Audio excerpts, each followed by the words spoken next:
Mr. Tooth Decay here.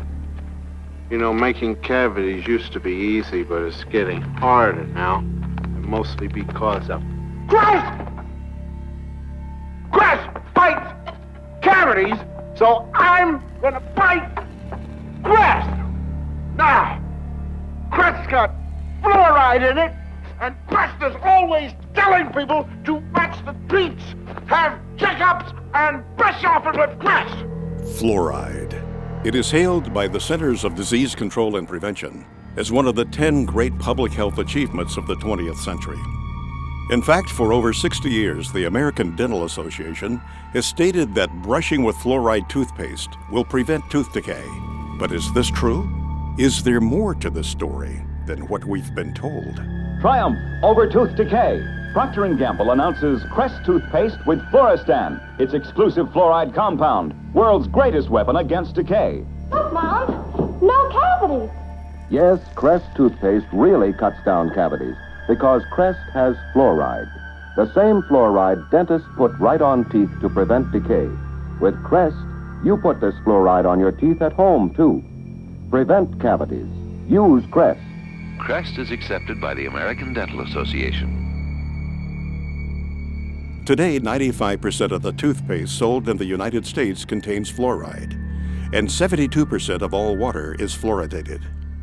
Fluoride is safe and effective, and it's one of the most inexpensive ways to really cut down on dental decay. Anything we can do to help prevent cavities on children, I think, is very important.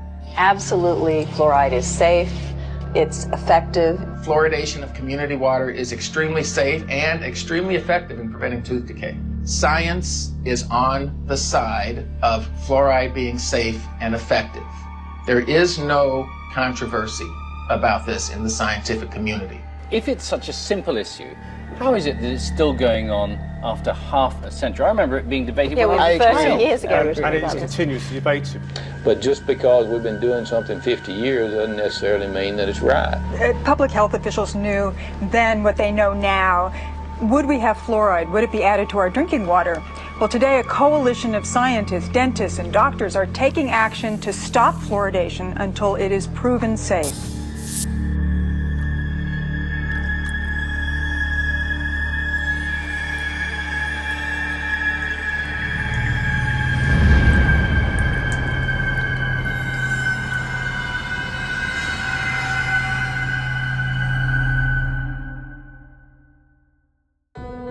The first widespread commercial use of fluoride was for the eradication of vermin. Since the 1800s, sodium fluoride has been a key ingredient in rat poison and insecticides. These products were commonly used in and around the home to kill lice, mice, rats, and insects. Fluoride proved to be not only a good way to kill rodents, but also an effective way to kill a man. As the use of fluoride became more popular, reports began flooding in of people dying from ingesting this toxic substance. Headlines screamed, "Roach poisoned in pancakes kills 11 men. Rancher takes dose of poison by mistake." Article after article, all having the same tragic endings, proving that sodium fluoride can and does indeed cause death. In fact, during the last part of the 19th century, the Industrial Revolution was taking hold of the modern world. An unfortunate byproduct of this technological revolution was that it created the most toxic pollutants known to man. And the most hazardous and destructive of them all was fluoride. In his award-winning book, The Fluoride Deception, investigative journalist Christopher Bryson examines fluoride's disturbing history. Bryson notes that in its early days, fluoride was a widely known and well-documented killer. Documentation from early lawsuits against fluoride manufacturers clearly shows that fluoride was a hazard, not only to humans, but to the environment as well, with damages reaching into the tens of millions of dollars. By 1930, the aluminum industry was the largest and most influential fluoride polluter. Industrial giants such as Alcoa knew they had to do something.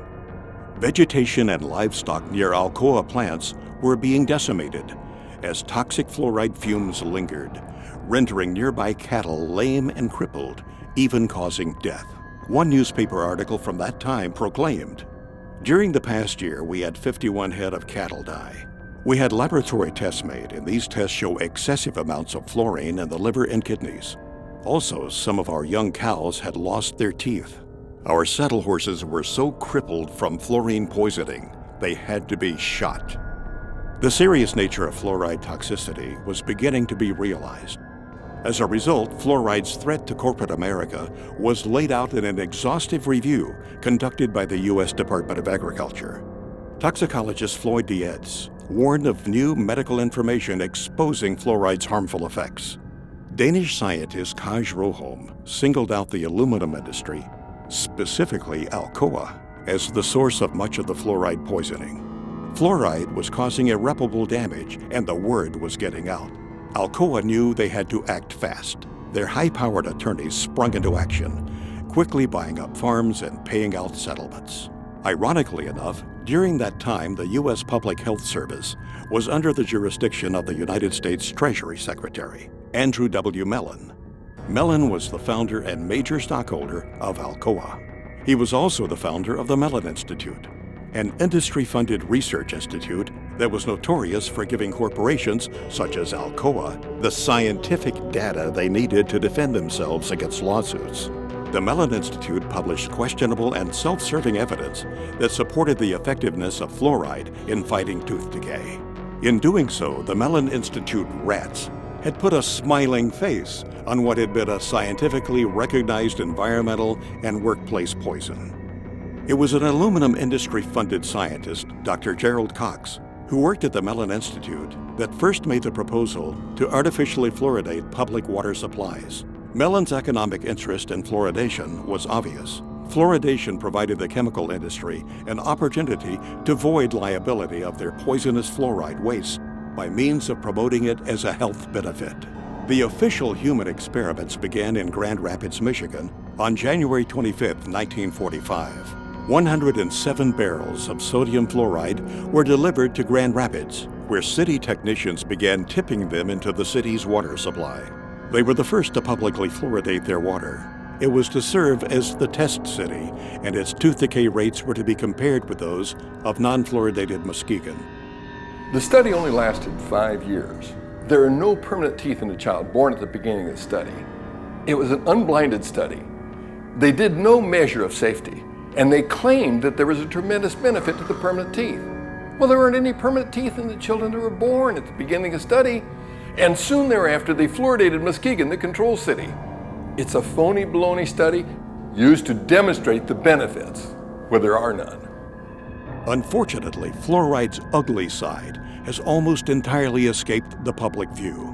As Bryson points out, historians have failed to record that fluoride pollution was in fact the biggest legal worry of the industries that were involved in developing the atomic bomb program. As some may remember, the Manhattan Project was a secret program which brought the atomic bomb into existence. But what most people are totally unaware of is the fact that fluoride was an essential element in the production of the atom bomb.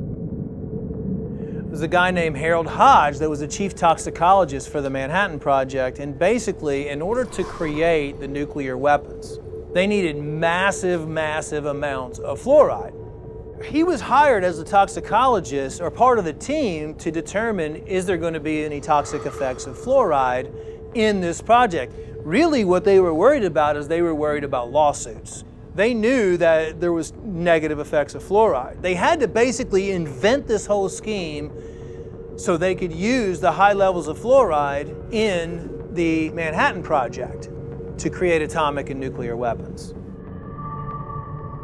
For more than 70 years, the Public Health Service has assured society that fluoridation is safe and effective. These assurances have largely rested on the results of the 1945 Newburgh-Kingston fluoride caries trial. This study compared the safety of fluoride in drinking water for 2 New York cities, one fluoridated, the other not fluoridated. The impetus for the first fluoridated city, Grand Rapids, was born from this study. However, recently declassified documents show that this study was a complete fabrication. A trail of declassified Manhattan Project papers unearthed by investigative journalist Christopher Bryson showed that the toxicology department at the University of Rochester, which was under the direction of Harold Hodge, secretly monitored the Newburgh experiment to, quote, supply evidence useful in the litigation arising from an alleged loss of a fruit crop. In fact, these once restricted documents reveal that as far back as 1944, the Manhattan Project was spending money on toxicology studies on fluoride. Why?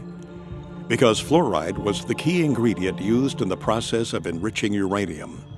Enriched uranium was the linchpin of the U.S. military's fledgling nuclear weapons program. Fluoride became a national security issue. The declassified documents suggest that Newberg was simply another human experiment, one used to justify the interests and advancement of the nuclear industrial state. The final report of Newberg concluded that small concentrations of fluoride were safe. Yet documents revealed that the top fluoride scientist in the U.S., Dr. H. Trindley Dean, known as the father of fluoridation, secretly opposed the experiment, fearing that fluoride's toxicity would be revealed. Until now, Dean's dissent on Newberg has never been made public. There's irrefutable evidence that the U.S. military, the Manhattan Project, the makers of the atomic bomb, concealed evidence of fluoride's harm to their workers, to the community, and to the American public. One study was published in the Journal of the American Dental Association in 1948 by Dale.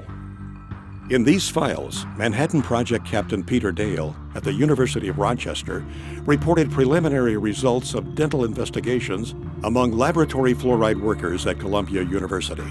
He concluded that fluoride did not prevent cavities in the 95 laboratory workers examined. Quote, "Their teeth seemed to be deteriorating rapidly, and their gums bled more freely.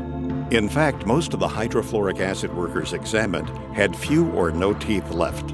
They were in large part toothless or nearly toothless. This information, however, was left out of the published version. The published study merely notes that the fluoride workers had fewer cavities than did the unexposed workers. They didn't mention the fact that they had fewer cavities because their teeth had fallen out of their mouths." Since World War II, fluoride has been one of the most destructive environmental pollutants. At one point during the Cold War, fluoride was blamed for more damage claims against industry than all 20 other major air pollutants combined. Fluoride was responsible for one of the most notorious environmental disasters in U.S. history, the town of Donora, Pennsylvania, which jump-started the environmental movement.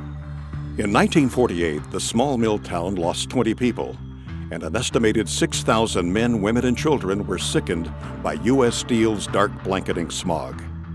Even the town's name betrayed its corporate roots. Donora was an amalgam of the first name of Nora Mellon, the wife of industrialist Andrew W. Mellon. After the Halloween disaster in Donora, Pennsylvania, Philip Stadler, a chemist, went to Donora, and he was able to test and measure and prove that it was fluoride that had caused all those deaths. Sadler quickly went public. Article after article ran the story. Chemist says fluorine gas caused 19 smog deaths. Sadler said, "Chronic fluorine poisoning has been killing people in Donora for a long time. It has left its characteristic trademark on the valley's animals, crops, and vegetation." Both the U.S. Army and the Atomic Energy Commission, now known as the Energy Department, had a secret and vital interest in the outcome of the Donora disaster.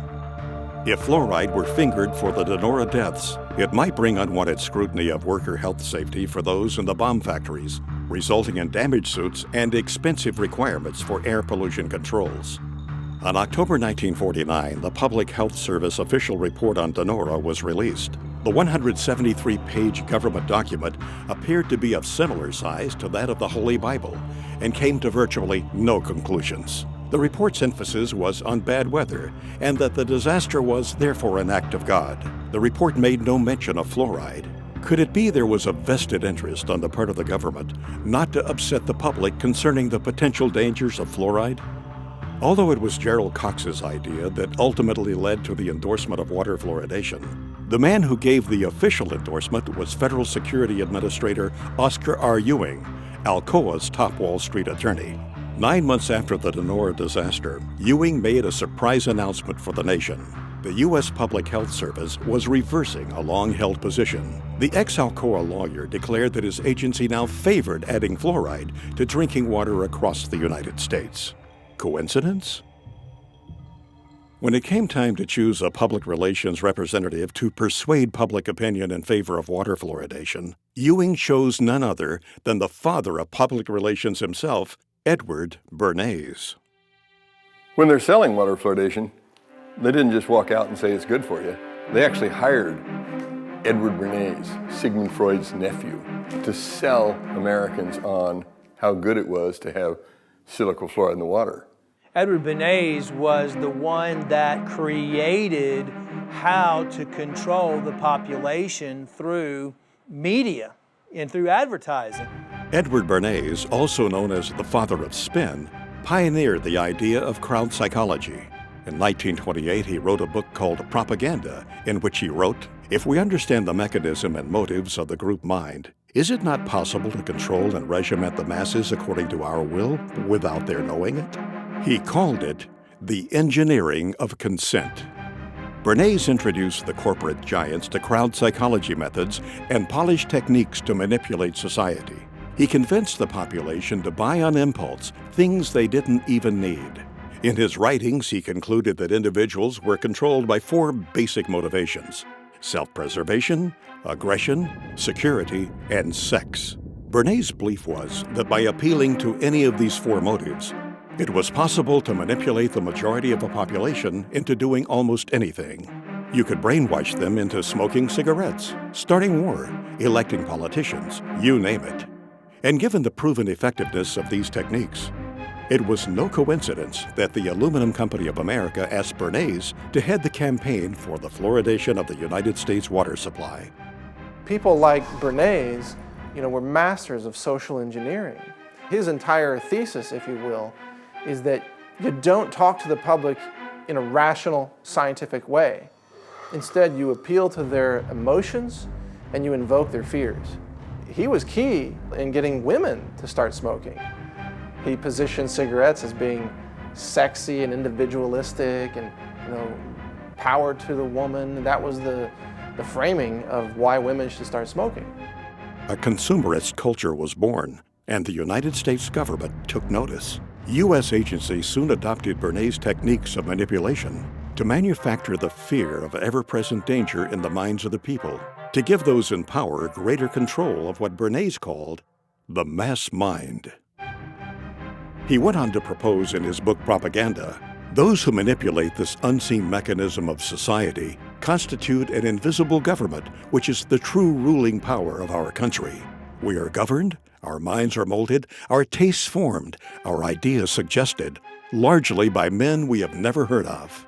This statement holds just as true today as it did in the 20s when Bernays first wrote it.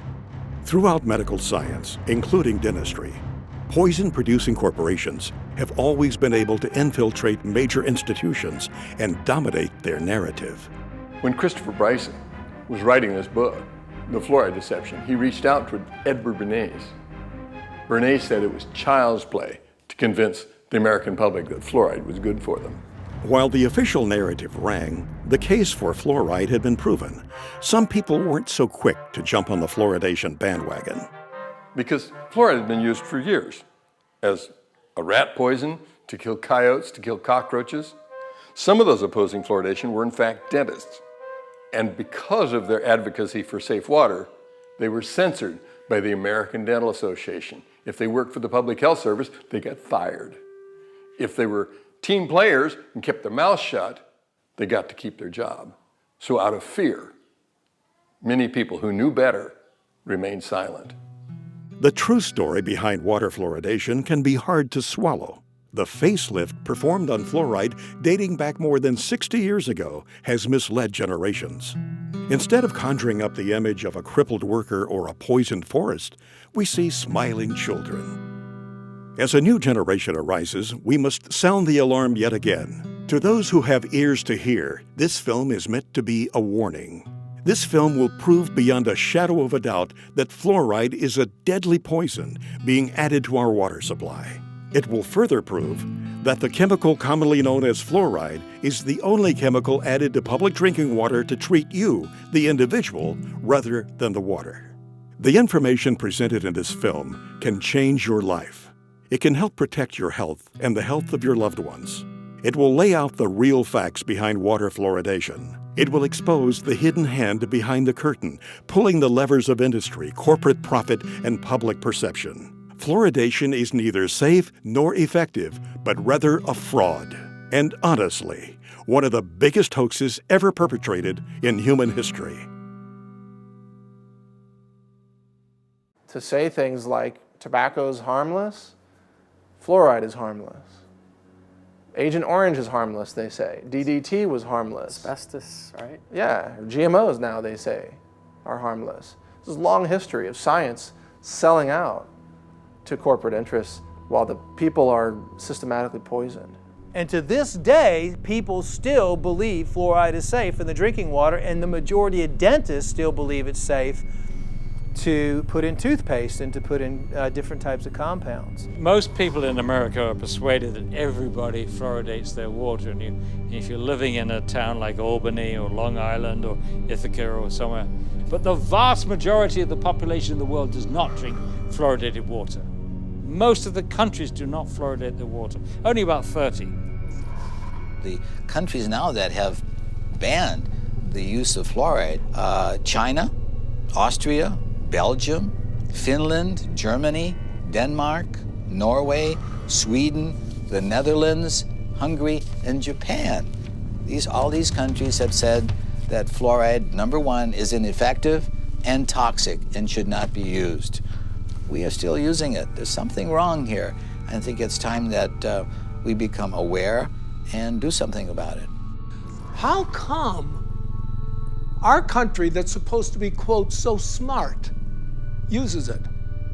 Well, there's something going on here. What does the European Union know that we don't know? Nothing. Nothing. They know the same thing, that's why, but the difference is they're not getting paid off and we are, and so therefore, this is what the only thing I can come up with, because they both have the same facts. They both have the same facts. Fluoride is toxic. Fluoride is not helping your teeth. If it was really helping your teeth, why do we have all these dental problems? It's not at all. How come you can go to primitive societies around the world that never had even seen fluoride, and they have perfect teeth? Why are we having all these learning disorders? How come we're having autism? We're having all these things we never had before. Well, why don't we ask that question and answer it honestly? Answer it honestly. 98% of Europe does not fluoridate. Only 8 countries in the world have more than 50% of their population drinking water. America, Australia, New Zealand, Ireland, Israel, Singapore, Malaysia, and Colombia. Only 8. I think Europeans have come to their senses on several issues, not all of them, but on many, GMOs being one of them and fluoride being another.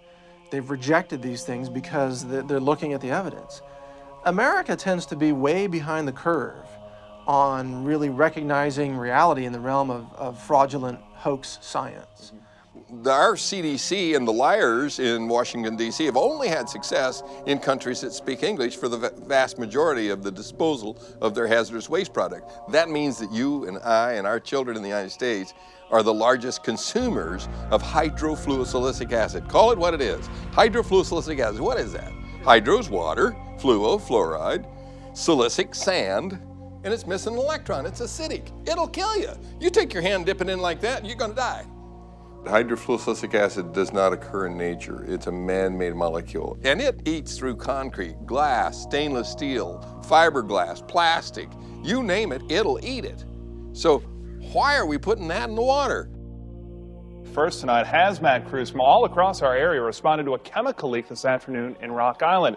The chemical was so strong that it was burning through the concrete there. News 8's Christy Mergenthal has the latest. It was just before 1 o'clock Thursday afternoon when hazmat crews were called to the Rock Island water treatment plant for a chemical spill coming from this tanker truck. The chemical hydrofluorosilicic acid is used to add fluoride to the plant's water. After several hours, crews were able to clean up the leak, allowing operations to return to normal. They had to coordinate cordon off the area, obviously, but as far as the treatment of the water and the amount of water being used by the public, there's no effect on that at all.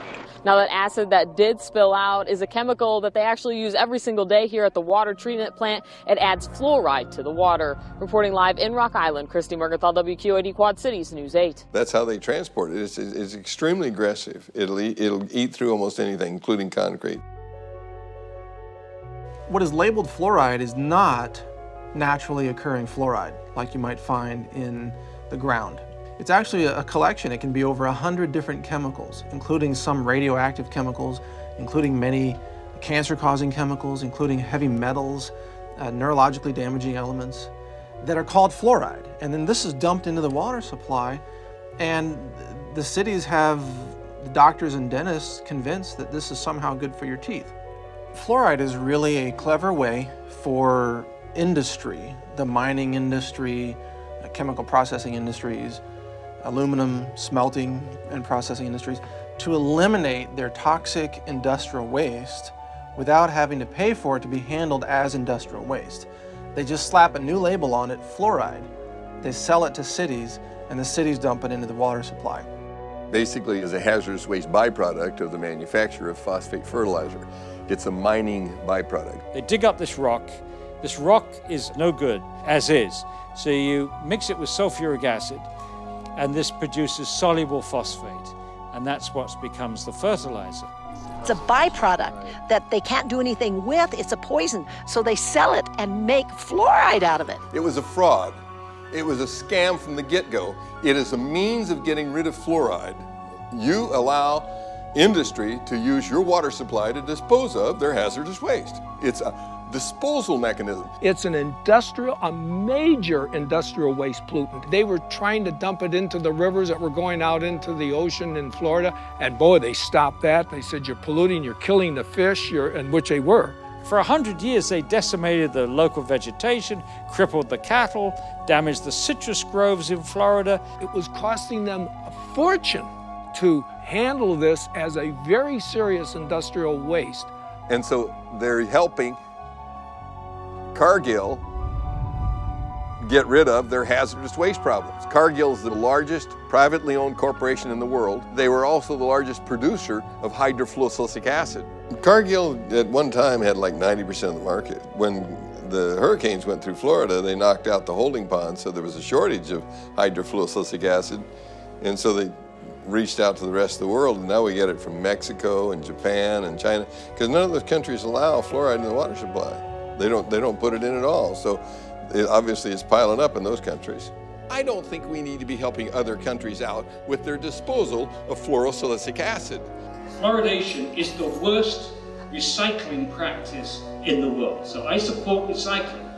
But to take the hazardous waste from the phosphate fertilizer industry, which cannot be dumped into the sea by international law, and cannot be used locally because it's too concentrated, and to take that product and put it into our public drinking water is sheer lunacy. It's bizarre. I mean, George Orwell, Kafka could have written this play. It's lunacy. There are 250,000 tons dumped annually in the water supply. Does that sound like a big figure to you? If you had 1 ton and were worth over $1 million, you'd be a poor person by the time you got rid of that ton. It's extremely expensive to get rid of. Is there anybody that you know that might be willing to talk to us, perhaps a whistleblower, somebody who's been injured or? Yeah, there's a guy who wrote a book, Toxic Torts, the tell-all book about the phosphate fertilizer industry, Gary Pittman. He'll tell you the story. Is that where's he out of? In Florida. That's where all the phosphate mines are in the United States. That's right. Paul, looks like we're going to Florida, buddy.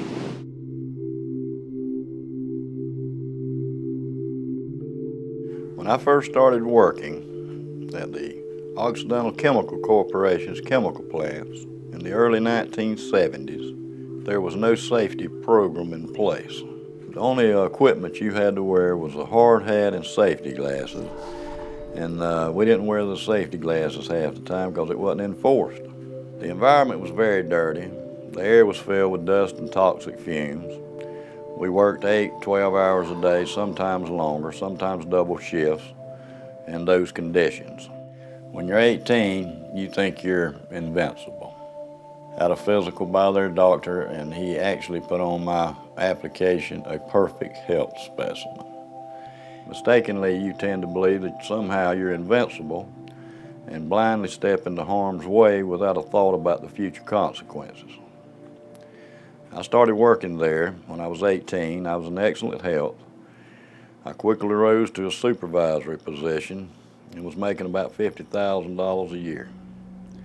However, my success came at a high price, my health and well-being. My first and last job was working for Occidental Chemical Company in the phosphoric acid plants in Hamilton County, Florida. So Gary, what made you write this book? I wanted to leave a history behind on what happened to me and some of the co-workers here in this county. And it kind of gives the inside look at a phosphate plant, mainly the chemical plant where phosphoric acid is made. Former employees of Occidental Chemical Corporation have filed a lawsuit against the company. They say they have life-threatening diseases because the company did not follow safety procedures. Paige, they have diseases like leukemia, emphysema, and toxic brain syndrome. For years, doctors struggled to diagnose them, but finally they found a common link. It was the phosphate plant they all worked for. Gary and several other former employees are suing Occidental for failing to provide adequate safety education and gear. One woman's husband died of bone cancer before his battle could make it to court. They messed up my life. They messed up everybody's life, and they're continuing to mess up other people's lives. They need to come in and realize and admit to what they are doing. When Gary Pittman filed a lawsuit against Occidental Chemical Company, he knew what he was getting into. Occidental was a mammoth organization and no stranger to litigation. It was Occidental that had been responsible for one of the most horrendous environmental tragedies in American history, the Love Canal. President Carter declared a state of emergency today in the Love Canal area of New York's Niagara Falls, where toxic chemicals were discovered oozing from the ground. My 3 kids were born with birth defects. My wife's had cancer. This was a site that literally is best described, orange goop, toxic soup is what it has been referred to. You had 80 different chemicals. I mean, some very bad stuff was in these people's backyards, was literally seeping into their basements. Health officials are urging more families to move, but that's not as simple as it seems. Between the years of 1947 and 1953, the Hooker Chemical Corporation, which is a subsidiary of Occidental Chemical, used the Love Canal section of Niagara Falls as a dumping site for toxic waste. Today, we write the final chapter of the environmental disaster called Love Canal. In doing so, we make clear that when people make a mess of our environment, they should and they will be held responsible for cleaning up their mess. The EPA concluded that Occidental dumped millions of tons of hazardous chemicals and then sold the property to the Niagara Falls School District for $1. In papers to be filed in court in Buffalo this afternoon, the Occidental Chemical Corporation will agree to pay $129 million. In the end, Occidental was out of pocket a total of $200 million for damages and settlements, not including court costs and the millions they spent defending themselves. These kind of dangers no longer will be tolerated by the American public. The day of discarding hazardous materials indiscriminately and haphazardly is over. There must never be in our country another Love Canal. Thank you very much. But in reality, this $200 million spanking to a multi-billion-dollar a year company is far less severe than a parking ticket to the average person. Occidental had a pattern of disregard for environmental issues. In the summer of 1979, the New York Times reported that Hooker's plant in White Springs, Florida, was convicted of polluting the air with fluoride. Even more damning were the copies of corporate memorandums passed among Hooker executives in which it was revealed that Hooker's top echelon knew and approved of the pollution violations. Finally, Hooker Company officials admitted to accidentally poisoning local water supplies not only at the New York location, but at their Michigan and California plants. The White Springs plant that Gary Pittman worked for not only was polluting the air with fluoride, but had also dumped tons of waste on their own property. In a leaked inter-office memo obtained by an insider at Occidental's White Springs plant, reveals 25 different waste disposal sites buried on the property. This highly classified document lists the hazardous, carcinogenic, highly fluoridated toxins that are all buried on the site and are still there today. Gary Pittman knew that he was about to embark into a David versus Goliath scenario. Occidental was not to be trusted. They had been known to buy and intimidate officials. They provided financial support to the campaigns of certain political candidates and owned judges. Gary had only 12 lawyers against Occidental's prestigious law firm, Holland & Knight, which at the time consisted of 540 of the nation's top lawyers. However, to his benefit, Gary had the documents to prove his case. He also had a stellar record within the company and was known as a company man. He was a loyal and hardworking employee. The last thing he had ever imagined doing was to sue the very company that had provided him such a good life. In spite of this, Gary felt as though he had no choice. He was sick and couldn't work. So Gary named a price that could make him go away, and Occidental accepted. In the end, Gary settled out of court with Occidental, but his health problems still linger. The phosphate industry is one of the biggest industries in Florida. It brings in billions of dollars each year in profits. Television ads and billboards often portray strip mining as a wholesome industry that creates jobs and feeds the world. However, a closer look reveals the extreme toxicity to our environment and health. Paul, I think what you need to do is get some aerial shots of that plant.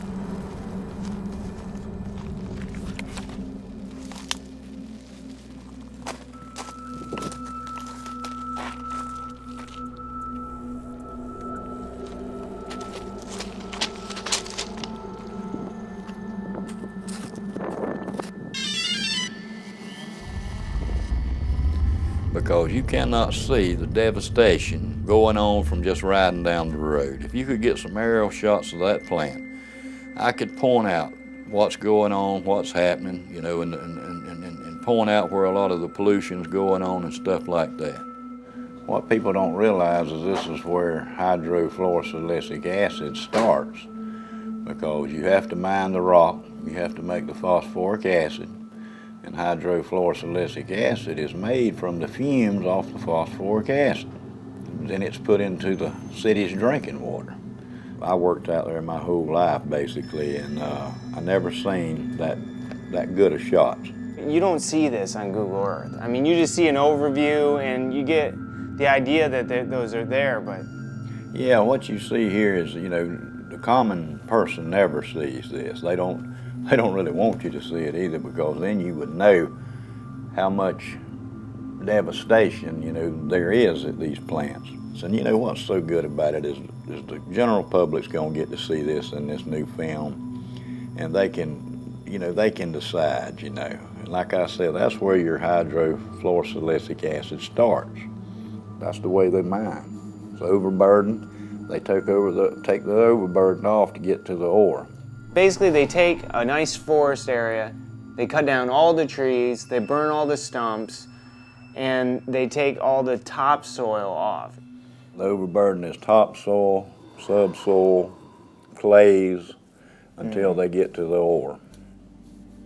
This right here is just, they've already dug it all out. Yeah, they've mined this, and as you can see the forest in the background, and you can see the huge chunk of land that they have mined. The phosphate lobby is very, very powerful. You know, it's a sad situation. It's devastating to the earth.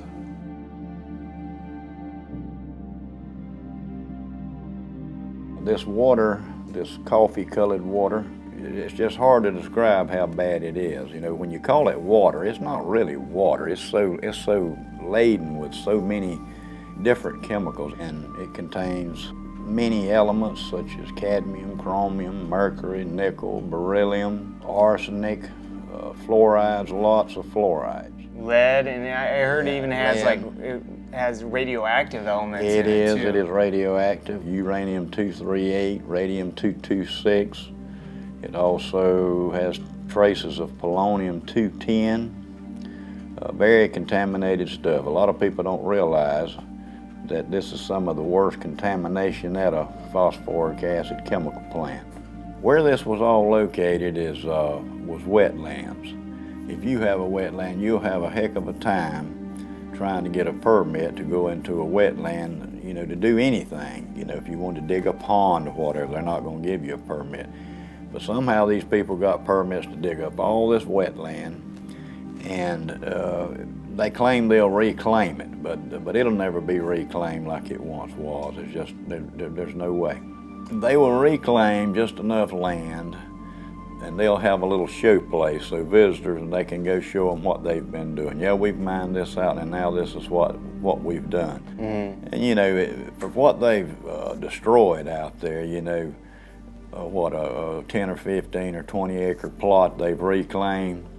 Nah, they're not gonna reclaim it. What they'll eventually do, and this is just my prediction, is they'll change the name of this place and they'll form a corporation, and they'll call it something like White Springs Phosphate. And then when they finish mining out the rock, they'll bankrupt.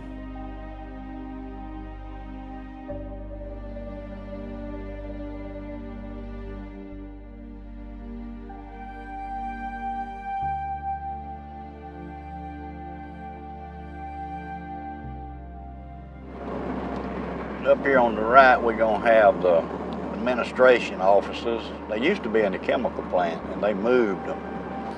They used to eat the pantyhose off the women's legs. Wow.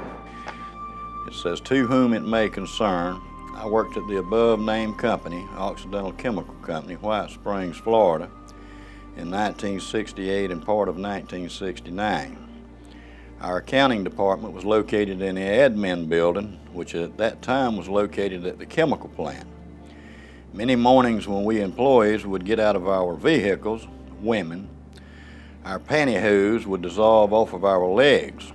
It was explained to us that it was a chemical fallout, not to worry. Our boss would see that each of us girls would get $1 to get us another pair of pantyhose. The chemicals also would eat small pit holes in the paint on our vehicles. Years later, they moved the admin building away from the chemical plant to out by the main road. And there's several more names here of other girls that could testify to this. So there's three things you can see from the space station, and that's the Great Pyramids of Egypt, the phosphogypsum stacks of Florida, and the Great Wall of China. And that's how large they are. They have them in South Florida and Central Florida that are 400 acres big. It's a huge operation. They dig cubic tons of rock a day. What is with the water up there? The pond water is water they use for the process, and it's recycled. The water is used over and over, and it gets stronger and stronger and more contaminated. How do they contain it? Just by building a dam like that? A dam around it, and that's what I was fixing to tell you. There's no liner under that stack. It's right on top of the ground, and it is leaching. Sure it is. Through the groundwater. Yeah, I read somewhere about a sinkhole that took place. The reason the sinkhole developed is because the acidic water eating away the limestone. And once the limestone gives way, you're in the groundwater. Wow. Because in Florida, when you drill a well, you have to go through the limestone to get to the action. Sure. When that 84 million gallons fell through in there, it contaminated all this water around. It had to have. Like I said, you know, it's just a matter of time before, you know, you have a sinkhole like that. It's just a weak point. Wherever there's a weak point in a cavity in the limestone is where the bottom falls. Eventually going to happen. Yeah, in all of them. In all of them. It's just a massive, massive operation. Yes, it is, and if you'll see, there's sections in this phosphogypsum stack. When the sinkhole caved in one of these, it was one of these sections. It wasn't all of it. Only that one section was 87 million gallons. Whoa. So you can multiply that times 4. You know, that's just a lot of toxic waste to be going into the aquifer. In addition to this recycled toxic water up there in those ponds, those ponds you call them, In addition to that, they're taking fresh water too, right? Of course, they use a lot of fresh water because, see, this is the main thing that they don't want you to know, is what they call the water balance. It just makes them nervous if you start talking about the water balance. What do they add back when they need water if it's leaching? Right. It's going away, so they have to add some fresh water to keep the process going. Right. The phosphate industry uses more fresh water than any other industry in the state of Florida. You know, and sometimes they have to release water out of those toxic ponds. Where do they put it? They put it in the creeks and it runs into the Swanee River. Now what they do to it is lime it to bring the pH up so it don't kill the fish immediately. The Swanee River, they claim, is a pristine waterway. But if you ask the Fish and Game Water Commission in Florida, they'll tell you not to eat over one fish out of that river a month. Wow. Because of lead and mercury and chromium and cadmium. They won't tell you that, but that's why. Yeah, that's why. This is just a lot of the documentation I've reached through the years. What really caught my eye was, like we had talked about earlier, the 1972 through 1979 misrepresenting environmental data. And they charged them $575,000 for emitting 10 times the amount of fluoride allowed below. And I was working there when that was going on, and the fumes were just unbelievable. It pit the glass on your windshields, make them so foggy it would etch the glass. Just having your car parked out there while you're at work. Parked there. I mean, back in the 60s, you know, I mean, even earlier they realized that those fumes were very toxic. Very toxic. The phosphate company pretty much polices themselves. They have their own crews do their stack testing and all the other environmental things. And, you know, that's kind of like the fox watching the hen house. And I have been involved to where they would go up to test a stack and come down and tell me, so something's wrong. This stack is going to fail. You know, so you look around, find the problem, straighten it out, and say, okay, boys, y'all can go up there and test now. I have also been at the point to where we couldn't find what was wrong, and they were doing the test, and we would just go and open a blind in the fume ducts to allow more fresh air to rush in, so it would dilute the emissions. But I know for a fact that they cheat on these tests. Once you know that, then you lose all faith in these regulatory agencies because you know it's all a farce. In this past, I'd say 6 months, there's been 4 people that I know of that I grew up with. They were younger than me. They were 52, all of them died. I do honestly believe it has something to do with the phosphate chemical plants out there. I would imagine you've seen some injured employees. I've seen people burned. I've seen people blown up. I saw a man killed, and he was going to weld on a rotary drum filter, and somebody had washed it with a solution of sulfuric acid and pond water. Found out later the guy had struck an arc to weld on that thing, and it exploded. And it killed him, messed up his friend, too, that was helping. Yeah, it's a very hazardous work environment. When you digest phosphate rock with sulfuric acid, that's what you're going to give off, hydrogen fluoride and silicon tetrafluoride. Now, even at that strength, it'll eat up concrete, asphalt, stainless steel, even the fume ducts after a while, which is made out of fiberglass. Very corrosive, the most corrosive acid known to man. Used to etch glass, it's used for a lot of things. One of the things it's used for is to fluoridate drinking water. Who in the world would want to drink water with this stuff in it? The city of Dallas, Texas, like many cities across the nation, spends millions of dollars on contracts with companies like Cargill, Mosaic, and Penco to fluoridate the region's water supply. On Mosaic's website, the product listed for use in water fluoridation is actually called hydrofluorosilicic acid. The Occupational Safety and Health Administration, otherwise known as OSHA, is a U.S. agency that requires companies to produce a material safety data sheet, or an MSDS, for every chemical product in the market. The MSDS that Mosaic produces for their fluoride product will make your hair stand on end. Right here I have the Mosaic material safety data sheet on their hydrofluorosilicic acid product. A material safety data sheet is a very important document to disclose safety and health issues about possible exposure to this chemical. The MSD sheet is supposed to inform you about what is this chemical, what's in it. So what we find in the case of the Mosaic, their hydrofluorosilicic acid, is that it is not a pharmaceutical grade product. It is an industrial grade chemical. And under Section 2, hazard identification, it identifies a health hazard as being corrosive to the skin, the eyes, and the mucous membranes. If you come in contact with it through the skin or inhalation or ingestion, such as swallowing it, it may cause severe irritation and burns. And so on the second page, it identifies potential health effects, and it mentions that it's corrosive to the eye, corrosive to the skin, corrosive through inhalation, such as breathing, corrosive if you swallow it. In this, they're basically giving these health effects due to hydrofluorosilicic acid and a high concentration. It's less clear at what concentration this won't happen at.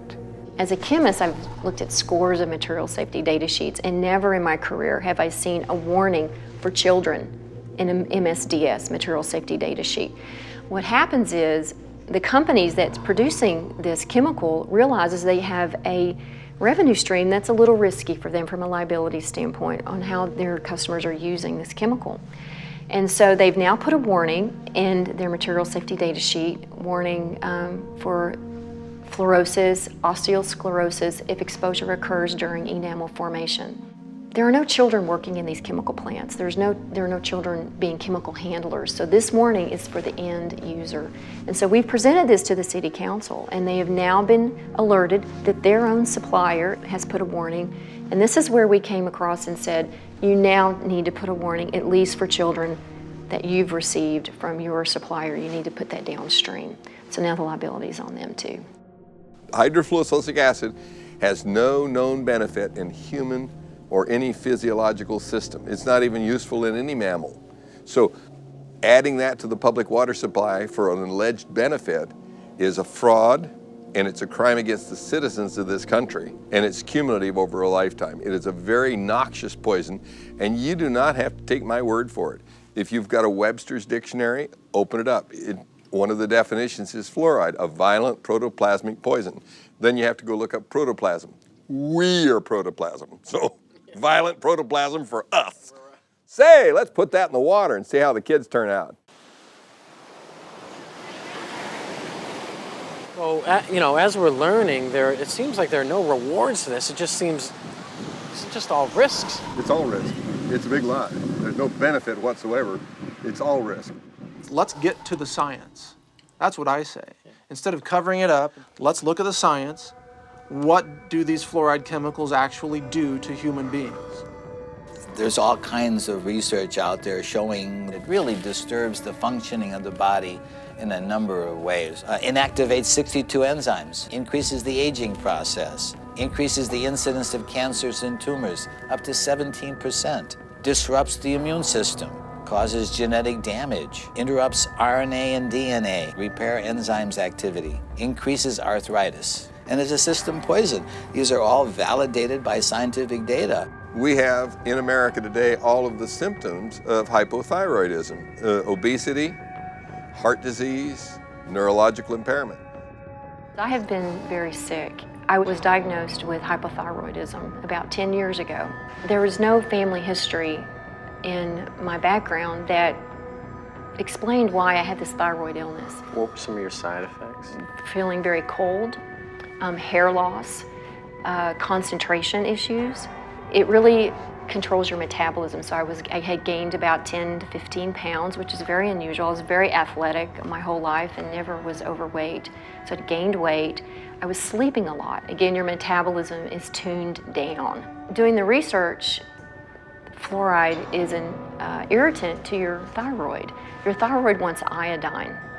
And if it doesn't get iodine at the concentrations that it needs, then it gets whatever is closest that you're providing in the environment. If you look at the periodic table, you see that fluoride, chlorine, bromine, and iodine are all in the same column. That means they have very similar electronic structure and reactivity. So that's why your thyroid will uptake fluoride and chlorine when you're not giving it enough iodine. It's a gradual accumulation of the fluorides and the other things you're exposed to out there that just gradually wears on you through the years. And that's one reason it's hard to pinpoint a health problem. Because, you know, you work out there 6, 7, 8, 10 years before you start noticing things, and then it's almost too late then because it's already done the damage. But I've been real weak and just lethargic. Yeah. So when the blood work come back, the guy asked me, he said, "What have you been doing?" I said, "Nothing the last few days. I've been laying on the couch at home, you know, I ain't felt well." He said, "You sure you hadn't fell off of a building or something?" He said, "Look," he said, "you have a muscle destructive process going on." That was exactly what he told me. And I said, what does that mean? He said, "You got a muscle destructive process going on and there's nothing I can do to help you." One of the key questions is, if you run the world and you don't want competition, how do you shut down people's consciousness? How do you do that? Well, you put poisons effectively into the water supply that compromise these gateways of consciousness. And fluoride is one of the most powerful poisons that is routinely used for this purpose. The pineal gland is actually kind of located in the center of the brain, and it secretes two hormones, DMT and melatonin. Melatonin actually regulates your sleep cycles, and it's kind of like a feel-good hormone, which also helps regulate your puberty, and it helps regulate all your hormone structures inside your system. The pineal gland to me is so important because it's been regarded as like the third eye, and even in Egyptian times they call it the eye of Horus. They call it the pineal gland because it kind of resembles a pine cone. And if you look at the staff that the Pope has, it has a pine cone on it. And if you look at statues throughout the Vatican and throughout history, you'll see the shape of a pine cone, and you'll see symbols showing the importance of the pineal gland. Now, the pineal gland is also regarded in some religions as the seat of the soul, or it's your gateway or your connection to God. If you know that the pineal gland is the consciousness of the human, and that could be your connection with God, why not take it out? And the fastest and easiest way to take out the pineal gland and to calcify the pineal gland would be with fluoride, because fluoride has an affinity for those areas in the body that produce calcium hydroxyapatite. Today in the United States, children are reaching puberty much earlier in age than they did in the past. Some evidence indicates that fluoride, via its effect on the pineal gland, could be a contributing cause to this trend. In 1997, Jennifer Luke published her PhD thesis on fluoride in the pineal gland. In her dissertation, she conducted animal studies and concluded that fluoride exposure has been found to cause early puberty in females. Similar findings have been reported in 2 epidemiological studies of human populations that are drinking fluoridated water. The first study was conducted in 1945 during the Newburgh versus Kingston fluoridation trial. It was discovered that girls in fluoridated Newburgh were reaching menstruation on average 5 months earlier than the girls in unfluoridated Kingston. But the result was not thought to be significant at the time. In 1983, another study was conducted in which a man with the last name of Farkas reported that girls living in highly fluoridated towns began their first menstruation cycles at a much younger age than girls living in less fluoridated areas. When the pineal gland is calcified, it causes an onset of puberty. In my documentary, Crippling Waters, one of the ladies in there, we called her the star, a 9-year-old girl. Take a look at her. Does she look 9? She's exposed to high fluoride in her family's well water.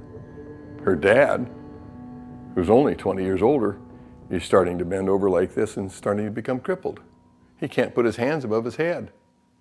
The calcification of the pineal gland is an adaptive process so that that child can have babies by the time she's 14 because she's going to be crippled by the time she's 40.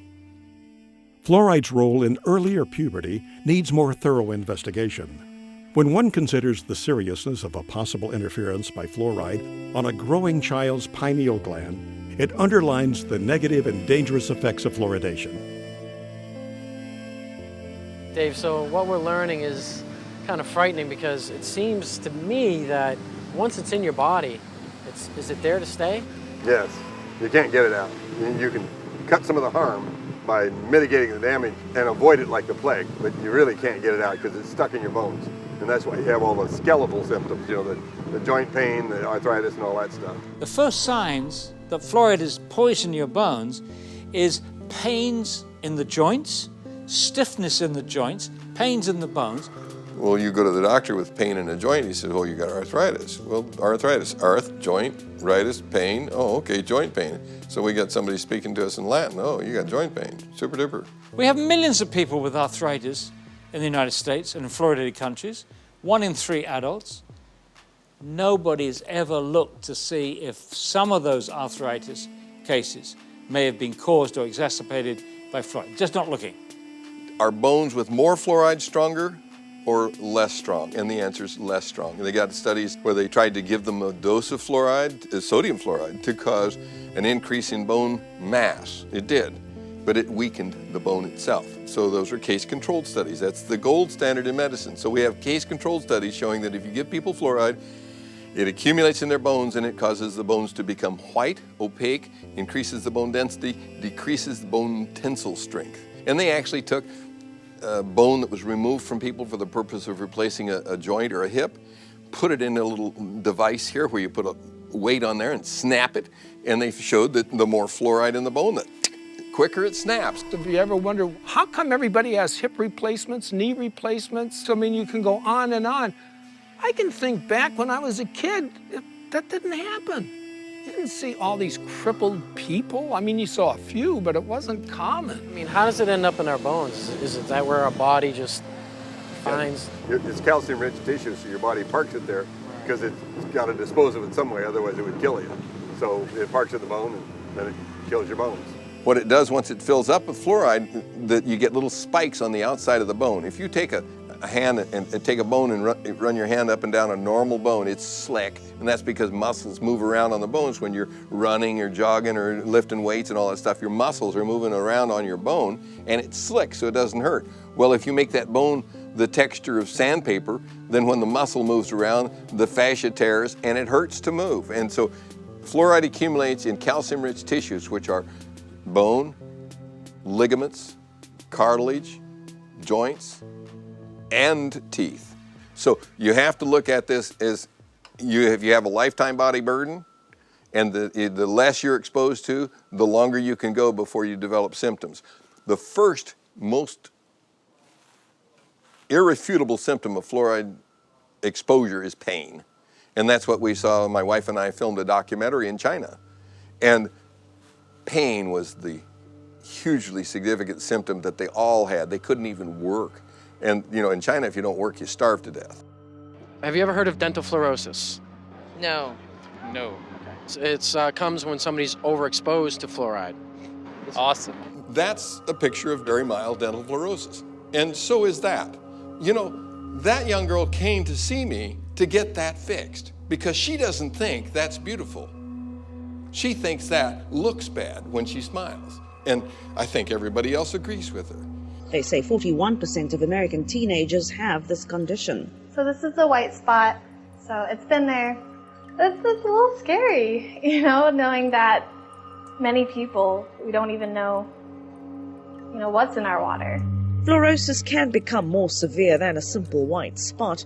In severe cases, it can deform a patient's teeth. When you see spots on the teeth like this, that means you gave the child enough of a poison that the cells that were making that organ didn't make it right. They made it wrong. When I was a child, I was overexposed to fluoride. There are streaks of that in my teeth. So you learned that early on then? I knew, yes, those teeth are very brittle, so I have cavities more frequently in those teeth than other ones that don't have the evidence of the fluorosis. Maybe you've seen it. It's white, chalky spots on your teeth. And I was told that those are calcium buildups. From the fluoride. Okay. I don't think I had really, really strong teeth to start with, but I did have some teeth that they just broke. The last time this happened, I was eating a baked potato, and it broke 2 out. Baked potato? A baked potato, and it broke 2 out. Did you notice anybody else in the plant losing teeth? Yeah. We talk about it a lot at the plant. So the ADA, the people in office, the people who are in these regulatory agencies, they're aware of overexposure to fluoride causes dental fluorosis, correct? Yeah. They know of that, right? And they know that dental fluorosis, the teeth become weakened, they chip, they fall out. Brown, spotted, ugly, wear away real fast. Yes, they know all of that. We took California, we took the whole state. There's no difference in dental care costs for welfare from one end of the state to the other, regardless of the amount of fluoride in the water, whether it's 0.1, 0.2, 0.3, no difference. So if there was a tremendous benefit, you ought to be able to see that, and it doesn't show up at all in the computer data. So that's why they won't debate you.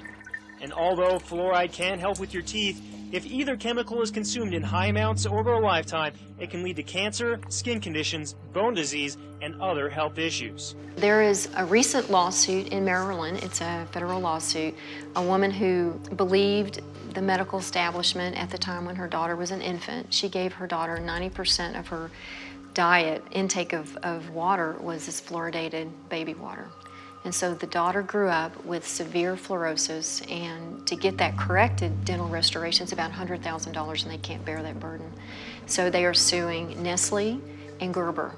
So putting it in a baby bottle when the child doesn't have any visible teeth, there's no way on God's green earth that can have anything except a negative impact on that child. It will damage that baby's teeth. But they sell it in the grocery store as baby's first water. I've seen that for years. How do we educate women to not buy this for their babies? And this is why we wanted the warning for infants, because they're the most at risk. They drink their weight in water within 2 or 3 days. If you and I did that, we'd be drinking 22 liters a day. I mean, it just goes back to the whole, these regulatory agencies that are supposed to, be kind of looking out for our best interests, and as you know, they're not. There's no reason for the FDA to allow them to sell this as a food. It's a crime. I hope they're punished someday. I say they have a duty to warn. They have a duty to warn you. Not one manufacturer of formula says, by the way, don't use the tap water. Women, Infant, and Children, WIC program. We contacted them.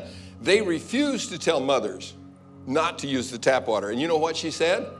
It would damage the fluoridation program. Fluoride is safe and effective, and it's one of the most inexpensive ways to really cut down on dental decay. Fluoride is safe and effective. Fluoride is safe. Fluoride is safe and effective. Well, there's a study from 20 years ago showing infant mortality was higher in fluoridated communities. Is that why? I don't know. Why didn't they do a follow-up study? I think that would be interesting to know. Children have died, There's been a case of a child who swallowed this. The dentist left the room. The parents didn't know. The kid swallowed it. Had to be rushed to hospital. They couldn't save him. He died. So yeah, it's very toxic substance. There's no question about that. Is that the kind of stuff that a responsible parent would be putting in their child's hand?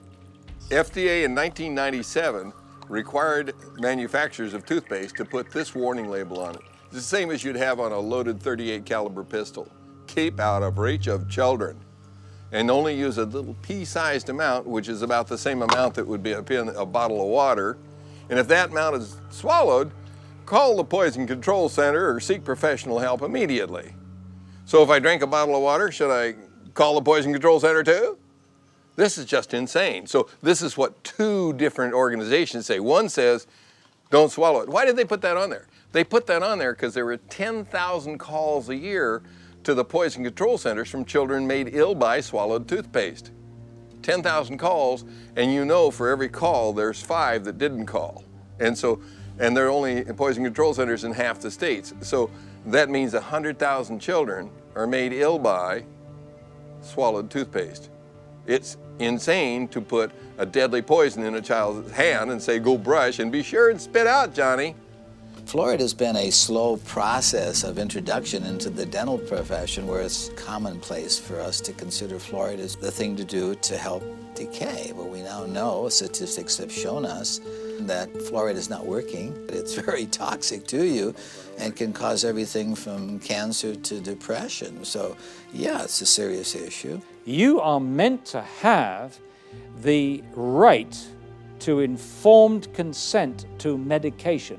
What we're doing in the fluoridated community is we're doing to everyone what a doctor can do to no one. A doctor says to you, he says, look, this glass of water is going to do wonderful things for you. It's going to cure your ingrowing toenails. It's going to make you less bald. It's going to do X, Y, and Z. Drink it. And you say, no, I don't want to drink it. You must drink it. You've got to drink it. I'm your doctor. I'm telling you, you've got to drink it. If he or she tried to do that to you, he or she could lose their license. You've got to tell the patient what the drug is good for. You've got to tell them what it's bad for, the side effects. And then they, in theory, make up their minds. This has been ripped away from us. Water fluoridation is the dispensing of a drug. This is not chlorine. This is not any number of the other chemicals that are used to treat the water. Fluoride is being put in specifically to alter you physically, to make a physical change in you. Fluoride is a drug, is a medicine. This is the only thing anywhere in the world that gets added to the municipal drinking waters to actually treat the human. Well, anytime you see the letters FLUO, you're talking fluoride. And so when you start realizing that Prozac is a fluoride product, Zoloft is a fluoride product, virtually all of your psychotropic drugs, almost all of those that are mood elevators. And one of the reasons being is because it has this tremendous capacity to affect serotonin. Serotonin being the chemical that goes from one neuron to the other brain neuron. And so when we looked at the selective serotonin reuptake and when basically an inhibition of the serotonin to be taken up, that's the fluoride that's doing that.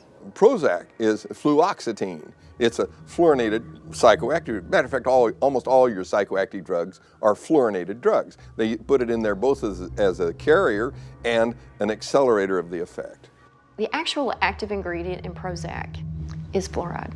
Prozac is made almost entirely from fluoride molecules. It is, like SSRI drugs, are similar molecularly to some of the elements in fluoride. Remember the school shootings in Columbine, Colorado? Yes. They were on SSRI drugs. Those drugs make your mind think that you're not living in the real world, that you're actually just sort of experiencing a false reality. And I think fluoride has much the same effect. There's tons of products that are pharmaceutical products that, in some cases, the fluoride is just being used to what I call potentiate it, to actually make it a stronger one. Fen-Phen, which was the diet drug that was taken off the, well, why did they take it off? Well, fenfluramine, you can hear the fluoride part in there. The fenfluramine was the part that actually made the thickening of the heart valves so that they pulled off. Amazing part about it is Rohypnol, the date rape drug. A lot of people just call it that. The roofie. Okay, yeah, right? Roofie. Yeah, and so what does that roofie do? Basically, it causes an anterograde amnesia. Well, okay, that's a fluoride product, so how does it do that? Well, we probably should have guessed that it would do that already anyway, because if you went in and had surgery, general surgery right now, knock on wood that you don't have to ever do that, but if you were, they would give you 4 molecules of fluorine and 2 of bromine and 1 of chlorine, and that's what knocks you out during that time. So the truth is that when you start looking at all the pharmaceutical uses for it, that it's just amazing all the things that that are around us all the time that we didn't recognize or that we didn't see. There is absolutely no drug on the market that's given in a one-dose-fits-all situation. We don't put other things in the water to try to keep everybody's blood pressure down or everybody's stroke risk down. And there's no reason why we should be trying a one-size-fits-all approach for this either. Once you put a medicine in the drinking water, you can't control the dose because you can't control how much water people drink. You can't control who gets it. It goes to everybody. If you ask a pharmacist if there's any drug in his store that was safe enough to give to everyone, young people, old people, sick people, people with poor nutrition, give it to them in any dose, they'd laugh at you. It's ridiculous. There's no way you can give out a medicine without being able to control the dose. And one dose cannot fit all, and you can't give a medicine to everybody. You are forcing it on people who don't want it. There are people in this audience who've spent far more time researching this issue, including David, myself, and many other people in this audience, and they've stated categorically to the mayor, to the city councillors, we do not want you to force this medicine on us. We have the right to informed consent to medication. That's a very important right. This is a violation. It's being violated every day in this country to over 200 million people. There needs to be informed consent. We have that with all of their medications. When we go to the doctor, he or she gives us the information of what the side effects are going to be. With fluoride, there is no informed consent. There is no safe dose for this one-size-fits-all medication that they're doing to us. Now, all of those issues are important, but the one that really concerns me is the impact of fluoride on the brain.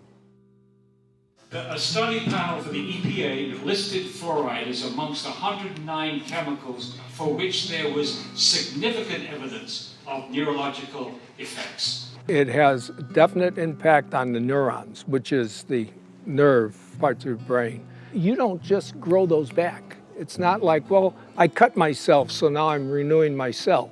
It doesn't happen to the neurons. There are so many ways that fluoride could be damaging the brain. We know this from animal studies. Dr. Phyllis Moulinex exposed rats to fluoride to work out its effects on the human brain and the central nervous system.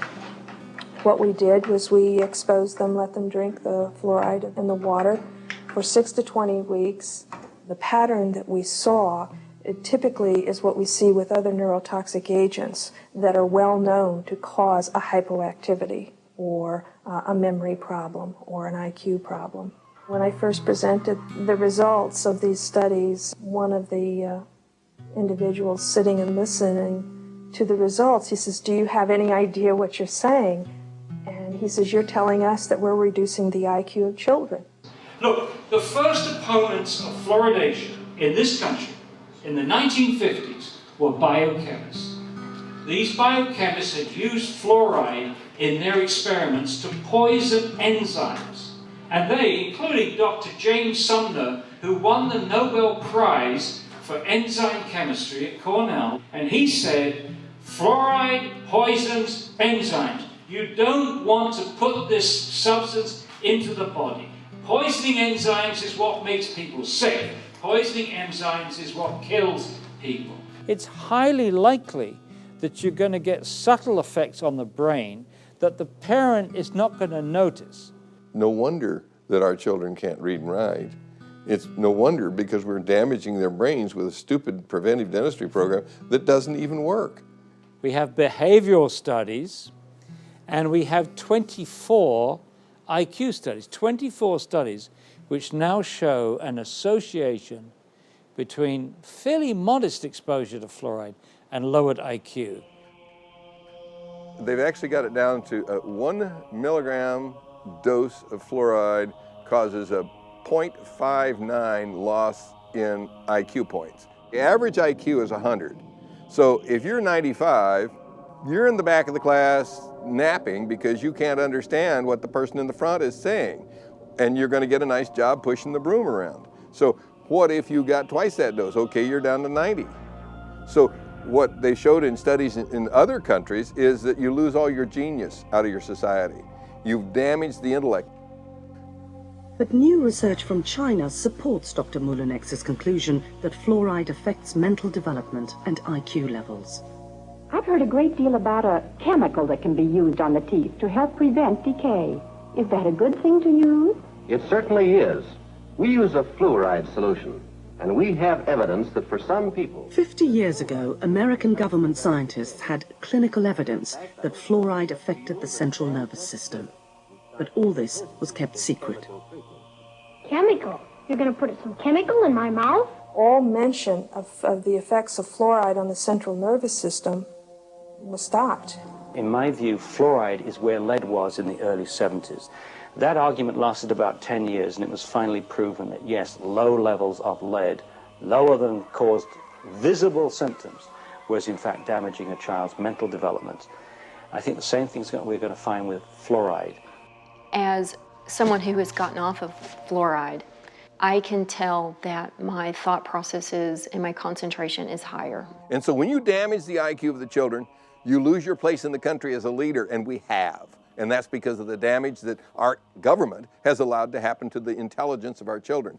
If there wasn't research out there that's shown conclusively that it affects the brain and the neurons, that it affects the immune system, that it affects the bones, and it is incorporated into your body, fluoride bonding is strong. You get something with fluoride bonded, it's not easy to get it off. Well, what's going on? Fluoride is now in thousands, and I really mean thousands of products where it has worked its way in, and I don't understand why. I had a good friend of mine come up to me one day when I still lived in the valley. He says, Karen, he says, look, there's fluoride in Cocoa Pops, and there's fluoride in Fruit Loops, and I'm going, what? What the heck is it doing in that stuff? Pesticides operate in a lot of cases because they have fluoridated compounds. Sadly, the dentists have begun to add fluoride to their filling materials, their cements, they even put a varnish on children's teeth. I don't believe these have been legitimately FDA approved. I've checked on them. There's no new drug applications on file for fluoride to be ingested, and none have been submitted. So if you're going to give a child a dose of fluoride, show me the FDA approval where that's beneficial and even safe. It doesn't exist. The medical system that tries to say we need to ingest fluoride, that's really the only element they believe in. They won't recommend magnesium to reduce heart attacks. They won't recommend calcium. They won't recommend zinc for immune boosting function. They only believe in one element, and it's fluorine. You know, how come they don't look at the other elements that are needed? See, that's why it's very selective. It's a dogma. There is no, selenium waste product that they have to get rid of. That's why you don't hear about the benefits of selenium from industry. Right. But selenium is an anti-cancer element, and most people are deficient in it. Chromium, trace element for blood sugar regulation. Most people are deficient in it. Why don't doctors and scientists say, let's put chromium in the water? Because they're not trying to get rid of it as a toxic waste. That's why. If you look at the table of elements, you got to consider the whole thing. It's not scientific to say, well, let's just put this one element in the water. Well, what about all these others? Water fluoridation is a hoax. It's not scientific. It's not good medicine. It's not public health policy. It's a desperate attempt by certain industries to eliminate a toxic poison by feeding it to the people and calling it public health when it's clearly waste disposal. It comes down to this? Yeah, the government's paying 35 dentists at the Center for Disease Control to go out and promote the addition of silicone fluoride to the public drinking water. So it's making a lot of people who can't do dentistry money.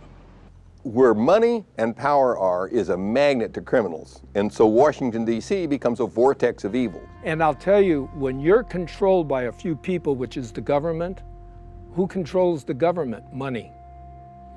Big money. And if they're about money, then we have a conflict of interest. We want our children to grow up healthy and strong, and they want to make profits. There are solutions out there. There are answers to this. There's ways to get around and possibly clean up your system. What can we do? The best thing you can do is look at what the body's made of, which is water. Every living substance is composed of water. People ask me, what's the easiest, simplest way to start regaining my health? I say, change the water. When you start flooding your body with water, if you have no access to anything else, no supplements, and eating clean foods, which would mean raw, organic fruits and vegetables, and if you have access to superfoods, which would be like chlorella, spirulina, blue-green algae, stuff like that, I still think that distilled water is the best. I recommend adding organic apple cider vinegar to their distilled water because what it does is it brings it back to life. When you distilled water, you lose all the minerals in it. It's a clean water, but it's not an active live water.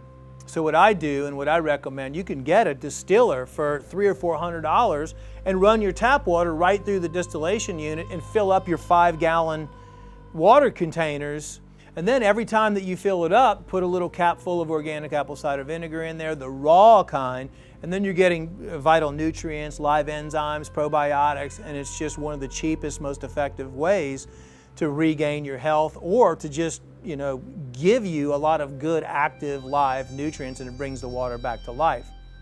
But you know, the big problem is you can get the best water in the world to drink and cook with, but what are you going to do about your shower? In fact, I would even say don't shower in tap water. That's so toxic that, look, where I live now, I'm drinking and showering in either rainwater or well water. If we have the ability financially to purchase these filters and these purification systems, it is the most important investment you could make for your family. You really need to invest in yourself, in your food, in what you're drinking, and more than you are your clothes or your electronics or your car. It is the priority. When you accumulate all these chemicals in your body, you have to do something to get rid of it. The antidote to fluoride poisoning is calcium, magnesium, vitamin C, selenium, and iodine. And you can get rid of it with perspiration, which is saunas. You can get rid of it by drinking more water and having it go out in your urine. The right diet can bind to those elements and help clear them out. I'm not drinking any more water with fluoride. I'm not eating foods with fluoride. I'm not cooking my pasta rice soups with that fluoridated water. So I completely took it out of my diet. Considering the fact that fluoride toxicity has become a huge problem, kind of teamed up with Alex Jones and his staff over there, and I was asked, what can we do? There's no product on the market that targets specifically fluoride detoxification or fluoride cleansing. So I was asked to put something together that would do that. It's really a combination of 6 of the most potent compounds we could find working together in unison to help you eliminate or detoxify fluoride from your system on a regular basis. This product is something that people can take on a daily basis or take on a weekly basis or take to help their body naturally eliminate fluoride from their system. There are 2 strategies for really getting fluoride out of the water supply. One is that you can have the citizens, protest, go to the city council meetings, rise up against the chemical tyrants, and demand clean water. Just demand clean water, that's it. And if more people would do something like this, instead of just turning a blind eye, that's what's wrong with our country. People see wrongdoing, but they just pass it by, let somebody else take care of it. So I imagine you're kind of going to be the Lone Ranger standing up and saying, I don't want my water medicated anymore. We should be calling our congressmen and trying to say, hey, What are you doing out there? What are you doing around the well? That's our water. I should have to choose if I want fluoride in my water. Why am I demanded that I have to have fluoride in my water? If enough people will contact their legislators, contact them either through phone calls, through snail mail. I mean, if they get enough of that on a particular issue, by golly, they do set up and take notice. Go there and bitch, because that's your public servant, okay? Last time I checked, they work for you. You got to get a lot of people angry enough that they'll go out and stand in the rain and tell the city council that they're not going to get reelected if they don't do what we tell them. They're not going to keep their seat if they continue to poison our water. If you follow the democratic process, then this issue has already been solved. Unite and let's make it happen, because I was thinking about it today, and I'll just wrap with this, but I was thinking about it today because I knew you were coming over, and I just sat there and I literally just prayed to God. I said, God, I don't know there's got to be a way. Open up a way that we can help this nation and the world get its health back, and let health be the #1 priority and profits the next, not profits over health. And let's let people get the truth. This is all about us taking our world back.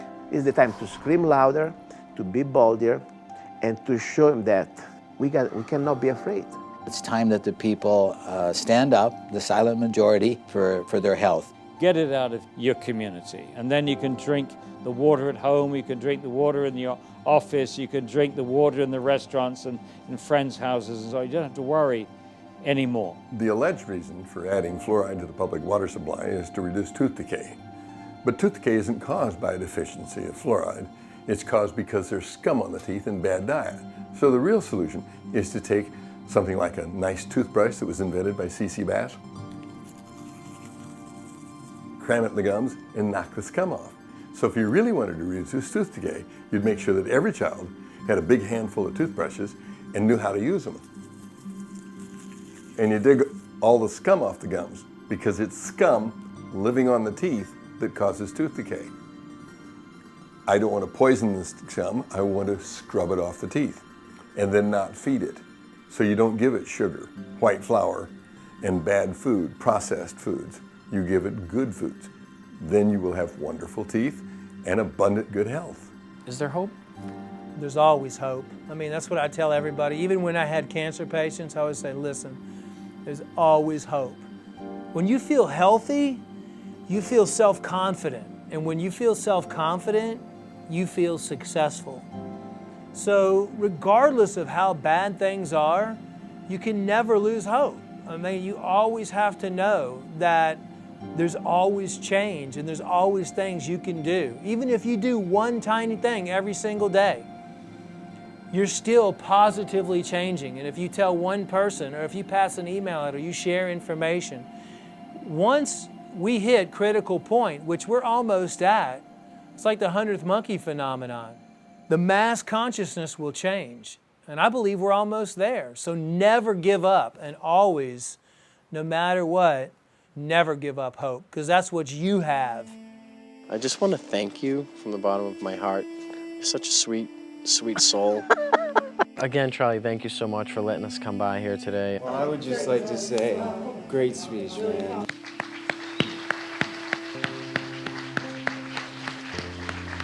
Thank you for all your work you've done over the years, and your discoveries, and your journey, and your just everything. Thank you so much. Appreciate Welcome. it. Thank you. Thank you, Gary. Thank you, Paul.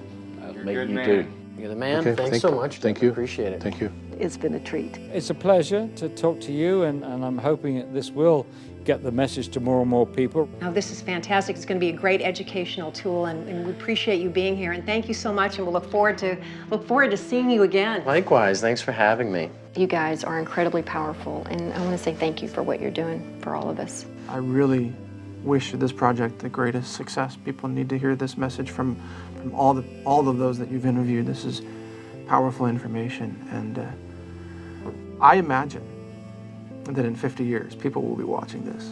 You know, some DVDs will survive. Yeah. Yeah. I just got the chills. And they'll be watching this, and they'll look back and say, there were some filmmakers who did know what they were covering, who weren't willing to just sell out and do some explosions and on-screen sex and this and that. They actually had a message for humanity. That's what you guys are doing.